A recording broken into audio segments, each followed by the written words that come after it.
बोलने के लिए खड़ा हूँ। आज बहुत सारे विभाग पर चर्चा है, नगर विकास, स्कूली शिक्षा, उच्च एवं तकनीकी शिक्षा विभाग। उसमें से कुछ विभागों के बारे में मैं थोड़ा जानकारी आपको शेयर करूँगा, बताऊँगा। खास करके गढ़वा और पलामू के परिप्रेक्ष्य में ही कुछ बातें को रखूँगा। अध्यक्ष महोदय, शिक्षा विभाग को आप देखिए, 2009 से 2025 तक +2 के जो विद्यार्थी थे उनका अध्ययन अंगीभूत महाविद्यालय में हुआ करता था। टाइमिंग एडजस्ट करके होता था। उनको पढ़ाने के लिए अलग टीचिंग स्टाफ और नॉन टीचिंग स्टाफ थे, और वो बच्चे 3 लाख की संख्या में जो +2 का अध्ययन कॉलेज में अंगीभूत विद्यालय में करते थे। सरकार ने अचानक से उन्हें, अचानक से नहीं, केंद्र के एक शिक्षा नीति का गाइडलाइन था कि भाई +2 के विद्यालय को महाविद्यालय से अलग करिए। ठीक है, सरकार को अलग करने का रूसा का निर्देश था, लेकिन बिना तैयारी के वो जो 3 लाख बच्चे थे उनको राज्य के 540 जो हाई स्कूल सरकार खाना पूर्ति के तहत उन विद्यालयों को अपग्रेड कर दिया, जबकि 10th तक के बच्चों को पढ़ने की समुचित व्यवस्था नहीं थी, वर्ग कक्ष नहीं था, शिक्षक का अभाव था। फिर भी सरकार उन विद्यालयों को अपग्रेड करके और उसमें 3 लाख बच्चों का नामांकन जबरदस्ती सरकार कराने के लिए बाध्य किया। अगर आप उस आंकड़ा को देखेंगे अध्यक्ष महोदय, एक एक विद्यालय पर अतिरिक्त 600 बच्चों का बोझ पड़ा। न तो वर्ग कक्ष अलग से बनाया गया, न तो टीचिंग स्टाफ, न नॉन टीचिंग स्टाफ का व्यवस्था किया गया। उससे भी हद तब हो गया अध्यक्ष महोदय, जो कॉलेज में टीचिंग या नॉन टीचिंग स्टाफ जिनके भरोसे ये 3 लाख बच्चों का पठन पाठन चलता था, आज वे बेचारे धरना प्रदर्शन पर बैठे हैं। सरकार उन्हें नियुक्त भी नहीं किया, उनको बेदखल कर दिया, उनका पढ़ाई खत्म, बच्चे अब सड़क पर आ गए जो बच्चे पढ़ाते थे।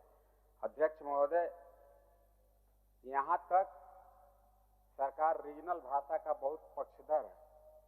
सरकार चाहती है, हम भी चाहते हैं कि भाई क्षेत्रीय भाषा का विकास हो, संवर्धन हो। वो जो +2 विद्यालय बनाया गया अध्यक्ष महोदय, उसमें रीजनल भाषा के एक टीचर नहीं है।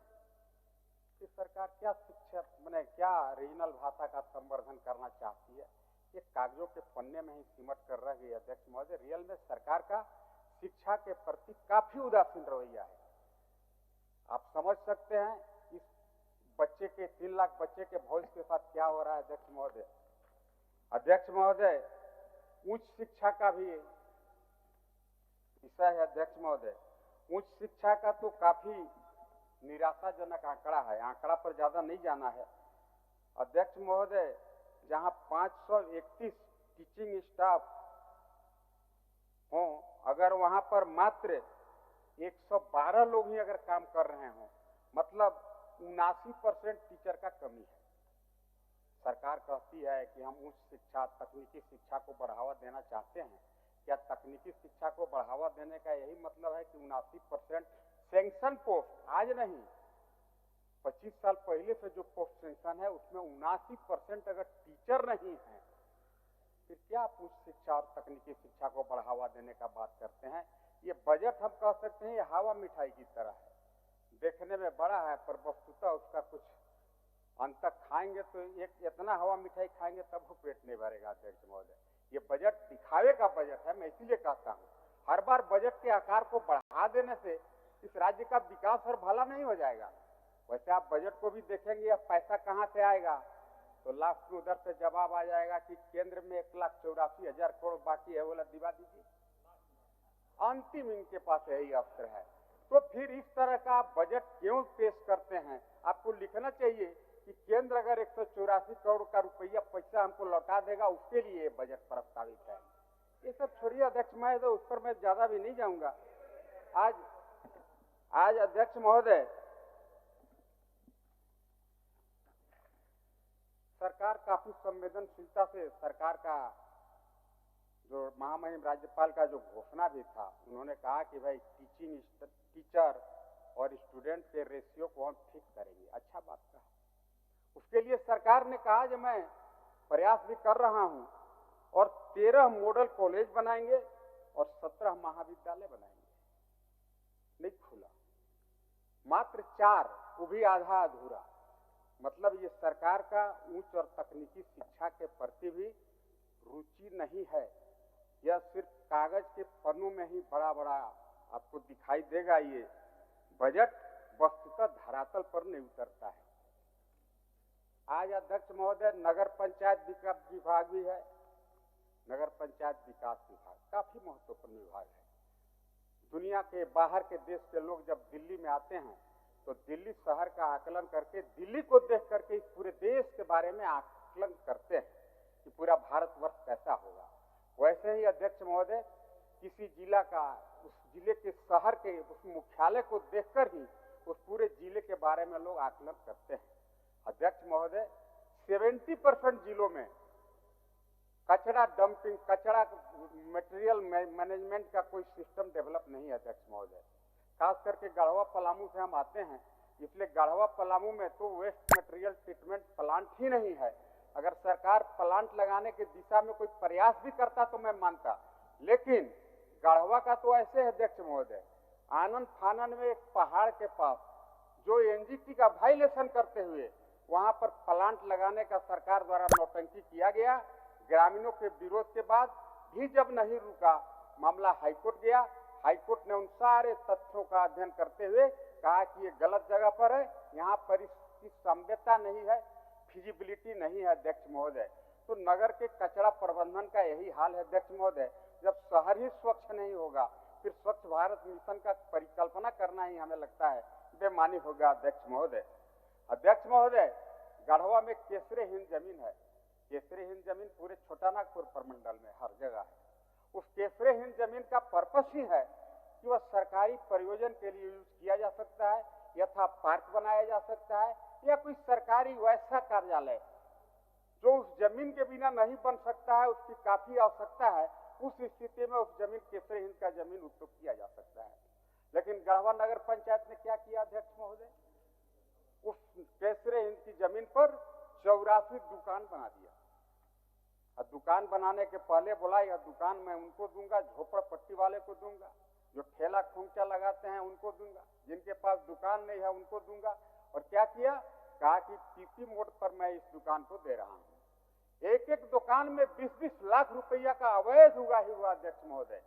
ये बात मैं इसलिए कह सकता हूं, वह दुकान जिन्हें भी मिला, जिनका पहले से शहर में बड़े बड़े दुकान थे, क्योंकि काफी प्राइम लोकेशन है, प्राइम लोकेशन में पीपी मोड कह करके और 2 लाख रुपया सरकार के खाता में और बाकी 20 लाख रुपया पदाधिकारी के जेब में चला गया अध्यक्ष महोदय। वो 20 लाख से मतलब नहीं है, मतलब है कि केसरेहीन का जमीन कभी भी दुकान के लिए यूज नहीं किया जा सकता था। इतना ही नहीं अध्यक्ष महोदय, वहीं के अनुमंडल पदाधिकारी ने इस तथ्य का जांच भी किया, जांच रिपोर्ट भी दिया कि भाई यह गलत हुआ, केसरेहीन की जमीन पर दुकान नहीं बनना चाहिए था, लेकिन सरकार ने बना करके उसको बेचने का काम किया। अध्यक्ष महोदय, अगर इसी को नगर विकास एंड डेवलपमेंट अगर कहा जाएगा तो फिर विकास हो रहा है अध्यक्ष महोदय। अध्यक्ष महोदय, सोनपुरवा एक जगह है, नगर विकास पंचायत नगर क्षेत्र में ही आता है वह सोनपुरवा। एक तालाब जिसमें पानी लगा हुआ है, रामबान तालाब के रूप में लोग उसको जानते हैं। कार्यपालक पदाधिकारी ने उस पूरे तालाब में मिट्टी भर के और कहा कि हम यहाँ नगर पंचायत का भव्य कार्यालय बनाएंगे। अध्यक्ष महोदय, सबको पता है आज जलाशयों को नष्ट करने का किसी को पावर नहीं है। आपका इवेन अगर आपका अपने रैयती खेत में भी अगर जलाशय है, आप उसको नष्ट नहीं कर सकते हैं। नष्ट करने के पहले आपको परमिशन लेना होगा अध्यक्ष महोदय। बताइए, रामबान तालाब सरकारी तालाब, बहुत बड़ा जलाशय है, जिस जलाशय पर पूरा सोनपुरवा मोहल्ला का जल स्तर डिपेंड करता था, उसमें मिट्टी भर के नगर पंचायत का कार्यालय बन रहा है अध्यक्ष महोदय। यह हाईकोर्ट का वायलेशन है, सुप्रीम कोर्ट का सख्त निर्देश है कि हम किसी कीमत पर जलाशयों को नष्ट नहीं कर सकते हैं। अध्यक्ष महोदय, अगर नगर विकास विभाग अगर इस तरह के मनमानी करता है, एक तरह से इसे डकैती हम कर सकते हैं अध्यक्ष महोदय। सरकारी भूमि का, तालाब का तो ये काफी दुर्भाग्यपूर्ण है अध्यक्ष महोदय। इन सारे विषयों का आप जांच कराइए अध्यक्ष महोदय। जो इसके लिए जिम्मेवार है उस पर निश्चित तौर पर कार्रवाई होनी चाहिए अध्यक्ष महोदय। कम ही बोलना था अध्यक्ष महोदय, इसलिए पथ निर्माण विभाग भी आज है। खैर पथ निर्माण विभाग पर तो ज्यादा बोलेंगे नहीं, सच बोलने से फिर रिएक्ट करते हैं उधर के लोग, मैं सच बात रख नहीं पाता हूं। अध्यक्ष महोदय, पथ निर्माण विभाग प्रायः मैं देखता हूं कि मुख्यमंत्री अपने पास इसको रखते हैं। क्यों रखते हैं, किसी से छुपा हुआ नहीं है। लोग कहते हैं कि पथ निर्माण विभाग में काफी भ्रष्टाचार होता है और इलीगल पैसा काफी जनरेट होता है। और अध्यक्ष महोदय, आज झारखंड भी उसी का एक वानगी बयां कर रहा है। हम कह सकते हैं कि पथ निर्माण विभाग घोटाला का कार्यालय बन के रह गया अध्यक्ष महोदय। मैं 2-3 एग्जाम्पल दूंगा, उस चीज की अगर आप जांच कराएंगे अध्यक्ष महोदय, फिर पथ निर्माण विभाग के आप कार्यशैली को समझ पाएंगे। वैसे उदाहरण के लिए मैं एक पहला बताता हूं। मैं जब पहला बार विधायक बना था 2009 में, और 9 से 19 तक रहा, 10 साल, फिर हार गया अध्यक्ष महोदय। एक बार हार के फिर जीत के आ गया। वही कार्यपालक पदाधिकारी पथ निर्माण विभाग में है। जब मैं पिछला बार विधायक था उस समय भी वही था अध्यक्ष महोदय। आखिर क्यों? क्योंकि वह कार्यपालक पदाधिकारी अकॉर्डिंग टू गवर्नमेंट उसको लूटने का काफी आइडिया है। बिना काम के पैसा निकालने का उसको तरीका मालूम है। नहीं तो वही सेम एग्जीक्यूटिव इंजीनियर कैसे 10 साल के बाद हमारा गढ़वा विधानसभा में पहुंच जाता है। मैं उसका नाम नहीं लूंगा अध्यक्ष महोदय, लेकिन ये जांच कराइए। एक अफसर को दोबारा फिर उसी जिला में पदस्थापन या निश्चित तौर पर कुछ न कुछ संकेत करता है अध्यक्ष महोदय। उदाहरण के लिए मैं कह रहा हूं, मैं गढ़वा जिला के ही चिनिया से रनपुरा खुथवा मोड़ तक 100 करोड़ रुपया के लागत से जब मैं पहला बार विधायक बना था, एक सड़क बनाया था ना, जो सेकेंड टाइम बना था अध्यक्ष महोदय। काफी स्ट्रॉन्ग सड़क, काफी चिकना स्मूथ सड़क। उस पर कार्यपालक पदाधिकारी जो 9 से आज तक हैं, उन्होंने उस पर 26 करोड़ रुपया का मरम्मती के नाम पर पैसा निकासी कर लिया। ग्रामीणों द्वारा काफी विरोध किया गया। ये बात आप जांच कराइए अध्यक्ष महोदय कि जब ग्रामीण विरोध कर रहे थे कि सड़क की आवश्यकता नहीं है, फिर उस सड़क को क्यों रिपेयरिंग के नाम पर 27 करोड़ रुपया का फर्जी निकासी किया गया। माननीय सदस्य, आपके पीछे और एक आदमी का जरूर अध्यक्ष महोदय, मैं तो कभी और करीब बस हो गया लास्ट महोदय, सारा समय ले लिए। सागर में सागर भर दे रहे हैं अध्यक्ष महोदय। देखिए कितना कम टाइम लेते हैं। 3-4 मिनट बचा अध्यक्ष महोदय। सिमिलरली एक और सड़क का नाम मैं लूंगा। डेंटल मोड़ से नावाडीह तक करीब 1 अरब रुपया के लागत से एक सड़क निर्माणाधीन है अध्यक्ष महोदय। उसके ठीक पैरेलली करीब 600 करोड़ रुपया का बाईपास सड़क बना हुआ है। रांची टू रीवा रोड जो बन रहा है, उसी के निमित्त बाईपास सड़क गढ़वा को होकर गुजरता है, उसी के पैरेलल यह रोड बन रहा है। इस सड़क की कोई आवश्यकता नहीं थी।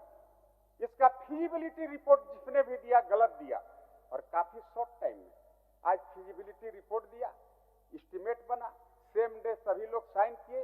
1 सप्ताह के अंदर टेंडर फ्लोट करके और आनन फानन में चुनाव के पहले काम लगा दिया गया। मैंने लाख प्रयास किया कि इस 1 अरब रुपए से मैं दूसरा सड़क बता रहा हूं, वहां पर ले जाकर के लूटो। मैं सड़क बताता हूं, लूटने का जगह भी बताता हूं, लेकिन पथ निर्माण विभाग ने काफी मेरे मशक्कत के बाद, काफी प्रयास के बाद सड़क को वहां पर बनाना बंद नहीं किया और पैसा निकासी धक्का-धक कर रहा है। वही कार्यपालक साहब है जो पहला बार जीतल थे तब था अध्यक्ष महोदय।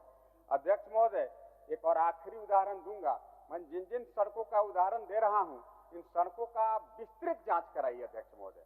जब आप विस्तृत जांच कराएंगे तो आपको लगे टेंडर से लेकर के उसके वर्किंग स्टाइल तक जो काम हुआ उसका भी जांच कराइए। टेंडर में काफी धांधली हो रहा है अध्यक्ष महोदय।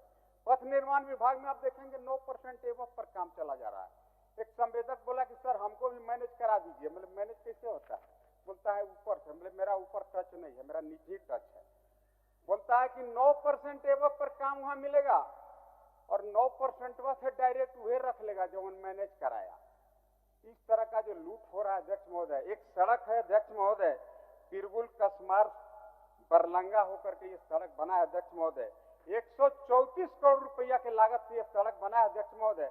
मैं इस बात का जिक्र इसलिए कर रहा हूं, इसके टेंडरिंग प्रक्रिया में काफी घोलमेल किया गया अध्यक्ष महोदय।